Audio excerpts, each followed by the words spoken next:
Good afternoon, Robert Scribbler filming from East Admiral Street for the OBX Wave Report on this Tuesday, August the 8th, as 1 foot, maybe the occasional 2-foot wave rolls in off a mostly blown out Atlantic Ocean. We did get some strong winds from the west last night, and they appear to have chopped down the swell for the most part, but as you can see, occasionally a wave will still break. Still some folks getting rides down over at Baltic Street.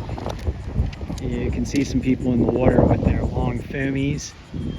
I did get out for surf sessions number 142 and 143. Still working on improving the things. Still lots of improvement to be had with the surfing. Lots of good habits to pick up, lots of bad habits to break, but definitely feeling a lot stronger, a lot more confident when it comes to the surfing. And surfing these tricky waves can be good training as well for when the waves are. Yesterday, waves were actually pretty fun and easy to ride, so I got a good feel for the surf yesterday, which was nice. All right, so let's get down to our official observations from the wave buoys and wave monitors and the models, the compiled analysis that I give for you guys every day. Right now at Nags Head, waves in the range of 1 foot plus, pretty clean with those westerly winds. Primary swell coming in from the south and east at around 2 feet. That's not lining up fully, as you can see. Most of that's pretty blown out with those strong westerly winds. Right now, winds out of the west-southwest at 16 miles per hour. I think that's going to die down throughout the afternoon, and we may see improving conditions with the surf as we get more into the afternoon. Air temperatures right now, 81 degrees Fahrenheit. Ocean water temperatures in the upper 60s and lower 70s with those west winds generating the upwelling.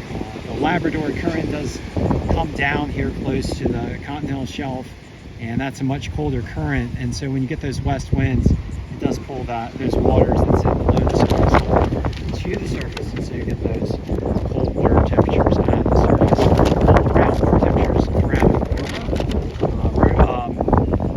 Rodanthe, for example, right now has water temperatures in the range of 79 degrees. And looking at Rodanthe, we've got 2-foot waves, clean conditions, east-southeast swell at 2 foot and 8 seconds. West-southwest wind at 18 miles per hour. Probably a little blown out there as well, but not looking as blown out as it is here. Air temperature 79 and ocean water temperatures, as I said before, also 79 degrees. And last of all, at Buxton, 2 foot and fairly clean conditions. Wow, it's looking Lake Atlantic right now. Primary swell to southeast at 1.8 foot, 8 seconds. Winds out of the west-southwest at 20 miles per hour. Air temperatures 82 degrees Fahrenheit. Ocean water temperatures 81. All right, so that does conclude our official observations.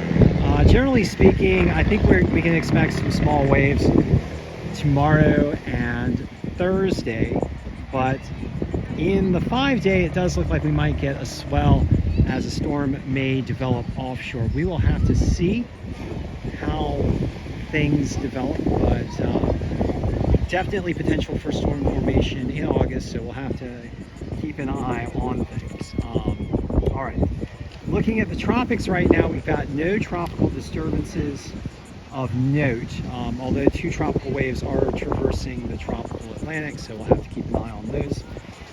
And ooh, nice little backwash there. That's interesting. Oh, look at that texture.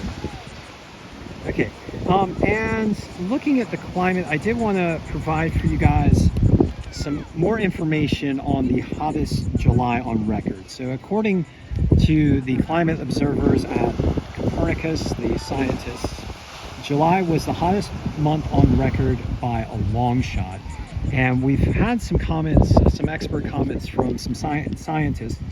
Dr. Michael Mann, prominent Earth systems climate scientist, noted that 5/6 of the heat from human sources such as fossil fuel burning are the cause of the extreme heat that we experienced in July.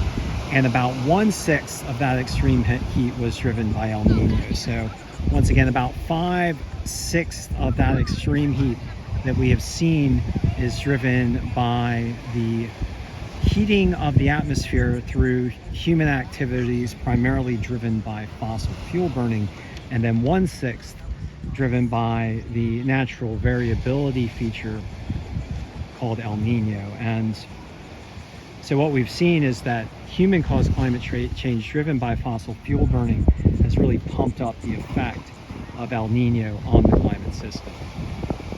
So yeah, if you guys are experiencing heat or experiencing extreme ocean heat, that's driven by climate crisis, which is also driven by fossil fuel burning.